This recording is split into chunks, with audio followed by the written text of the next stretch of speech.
My hobby is talking on the radio, and I was talking on the radio, and one of the local fellows here in town heard me tell 500,000 guys that I had throat cancer. I mean, you have to talk on the radio. So one of my fears was losing my voice. I needed time, and I didn't know if I had time. I was told I had 3 months. If I didn't seek treatment within 3 months, that I would be in hospice. It was very, very difficult. It took me 30 days to make that decision. The worst moment for me was seeing the look on his face when he found out he had cancer. It just tore me up. My grandchildren came up for Christmas, and they had a gift for me in a box, and we were all around the tree, and I opened the box, and there was this teddy bear in it. And I thought, what are they giving me a teddy bear for? They said they made this teddy bear, and then they put a little recording inside the bear. We love you, you mean everything to us. Enough said. That pushed me over the top. He built us swings and monkey bars. Yeah, it's so fun. That took a lot of work, and he also taught me, he was teaching me how to swim. Remember when we were in that pool and you were holding me?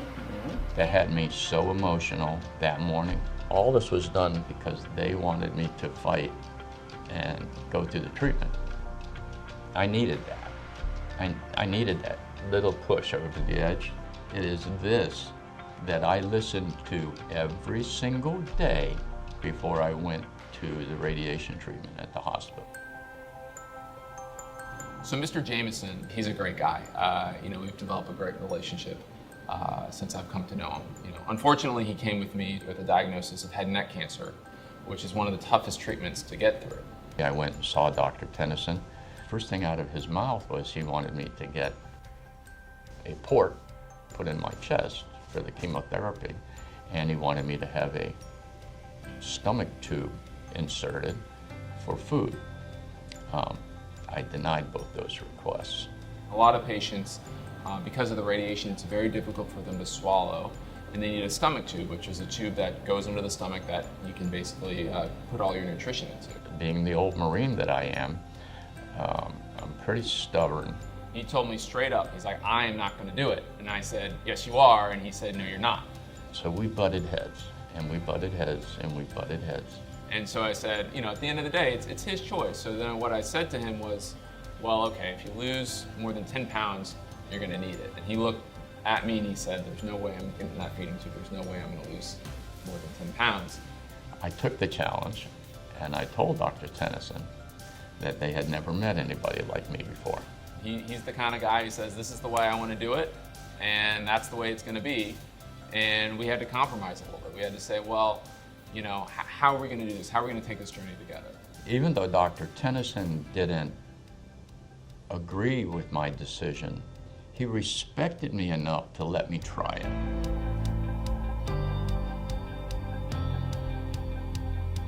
The toughest moment in his case was when he came in. He was almost done with treatment. He couldn't swallow. He had to be rushed to the emergency room, and the nurses took care of it. They were right beside him. Not just the nurses, but even the technicians. Incredible. A smile every day, a hug. All the techs gave me a hug. Do you know how far a hug goes? Joking, laughing, kidding, no downtrodden, anything at that center. That's everything. When I was at 5.5 weeks, 6 weeks, I was torched. I was burned up pretty bad. My neck was wide open. I was full of sores, and it was pretty challenging. And I didn't want to do that last week. Dr. Tennyson wasn't going to let me quit. We had built up a relationship where I was able to say, hey, look, there's light at the end of the tunnel. We're going to get through this together. And we did. The doctor was amazing. It's just what we needed. He just knows the right words to say. I probably wouldn't have finished the treatment without him. Telling me, you can do this. When he came back 3 months later, and everything looks great, his PET scan looks great, it was a really special moment. to be able to sort of bring somebody through the treatment and have a great outcome.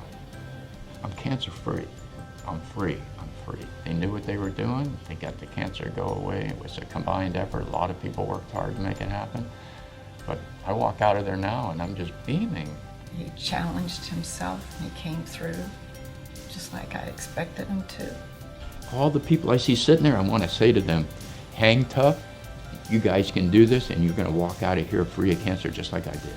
Our goal here and what we strive to do is to build a center that's second to none for people to know that they can get their care here at Jupiter Medical Center and that they're getting the best quality care that they can get anywhere.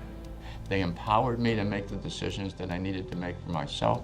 They supported me when I didn't agree with them, but they didn't let me go beyond the parameters of the medicine. Those decisions allowed me to succeed, and here I am today.